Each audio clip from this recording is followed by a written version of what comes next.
Yang pertama ialah ikhtilaf yang disebabkan oleh faktor akhlak. Syekh Qardawi hura cuba cari kat mana ni? Kat mana dia dibalah ni? Yang pertama ialah perselisihan yang disebabkan oleh faktor akhlak. Ini sebab pertama. Yang kedua, ikhtilaf yang disebabkan oleh faktor pemikiran. Kerana dia fikir ni lain pada orang ni, dia nak balas. Yang pertama, ikhtilaf perselisihan disebabkan oleh faktor akhlak. Ikhtilaf yang timbul kerana faktor akhlak ini diketahui oleh para ulama. Para ulama tahu. Tapi tahu pun ulama molek lah. Ulama ada orang molek, ada orang molek. Ni kita pun kadang-kadang tak faham juga. Dah ulama. Ulama mana orang baik ke tak baik? Polis ada baik tak baik. Menteri ada baik tak baik. Ayah ada baik tak baik. Tok Perahikang ada baik tak baik. Cikgu ada baik tak baik. Ulama ada baik tak baik. Ulama ni kalau ada baik, Nabi panggil lagu mana? Dajjal. Dajjal pasal rosak orang. Orang minum arak, Nabi tak kata dajjal. Nabi tak kata orang minum arak dajjal dah. Orang berjudi dajjal dah. Dosa lah. Tapi tak siapa tahap dajjal. Tapi orang agama yang bawa penyelewengan, Nabi sebut dajjal, dan Nabi kata lebih takut daripada dajjal lagi. Dah, ia bakal segebang, ia bakal jubah, ia boleh baca Quran, ia pergi Mekah, ia menangis malam, ia bercakap agama. Dalam tu ia selit racun-racun tu. Sengaja ke tak sengaja, racun tu bahaya. Maka Nabi panggil dajjal. Maknanya. Jadi kata Syekh Qardawi, faktor akhlak ini diketahui oleh para ulama dan murabbi. Tapi bukan murabbi hak kita makna letak.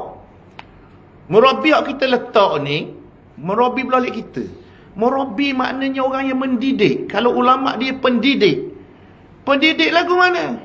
Dia bukan didik buak dia saja, dia didik belaka. Ulama yang sebenar ini dia menjadi ulama kepada semua, bukan kepada puak dia. Ni punah. Jadi murabbi, ni murabbi siapa? Murabbi awak dia. Hak lain tang pecah belah. Tak. Maksud murabbi oleh Dr. Al-Qardawi, murabbi kepada semua. Ya baik dengan orang tabligh, ya baik dengan orang Habib, ya baik dengan orang UMNO, ya baik dengan orang PAS, dia baik dengan amanah, ya baik dengan semua orang. Termasuk dengan orang bukan Islam. Dengan orang kafir dia baik. Jadi itu murabbi. Nabi SAW pernah dia dengan sahabat-sahabat dia. Dia duduk dengan sahabat. Lalu jenazah orang kafir Yahudi. Orang Yahudi lalu. Orang Yahudi ni bukan hari ni jahat, dulu pun jahat. Tapi masa dak perang. Masa dak perang. Dah masa dak perang kena baiklah. Nabi duduk dengan sahabat-sahabat dia. Lalulah jenazah orang duk pikul. Nabi bangun tak sekarang. Tu kata. Nabi bangun. Maknanya menghormati. Lalu sahabat kata, ya Rasulullah, alaysat janazatu Yahudi? Tidakkah itu jenazah Yahudi? Bangun-bangun orang dia. Tu bapak kafir tu. Nabi kata, alaysat insanan? Tidakkah dia manusia? Aku hormat dia manusia. Kalau kita peluk bapak kafir, bukan peluk kafir dia, peluk dengan dia. Allah sebut dalam Quran, walaqad karramna bani Adam. Kami memuliakan anak Adam. Sebab tu dalam mazhab Syafi'i kita, dalam mazhab-mazhab lain, kalau dia mati, kita pegang dia, tak najis. Tak najis. Kita salam dia, tak najis. Kita peluk dia pun tak najis. Bahkan rumah dia, kita makan jepuk dia boleh. Babi dia tak boleh. Babi dia tak boleh. Jepuk dia boleh. Nasi dia boleh. Roti dia boleh. Maknanya asalnya begitu orang Islam dengan orang bukan Islam. Adik-beradik juga. Cuma agama lain. Hak kita duduk balah ni, agama sama. Akidah sama. Mekah sama. Nabi sama. Allah sama. Mazhab Syafi'i pun sama juga. Cuma parti je lain. Nya balah tu kok. Ya dah ulah molek. Ya dah ulah. Sepatutnya mu murabbi, mu ulah biar comel. Jangan beri orang balah.